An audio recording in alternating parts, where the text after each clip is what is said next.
কাঙ্ক্ষিত জুলাই সনদ দিতে অন্তর্বর্তী সরকার ব্যর্থ হয়েছে বলে রাজপথে কর্মসূচি দিতে বাধ্য হয়েছে জামায়াত ইসলামী।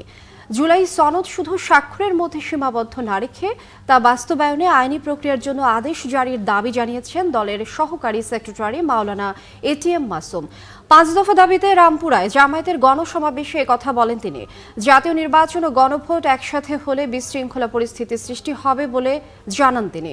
জুলাই জাতীয় সনদের আলোকে জাতীয় নির্বাচন উভয় কক্ষে পিআর পদ্ধতিতে নির্বাচন, লেভেল প্লেইং ফিল্ড নিশ্চিতে তাদের এই কর্মসূচির আয়োজন করা হয়।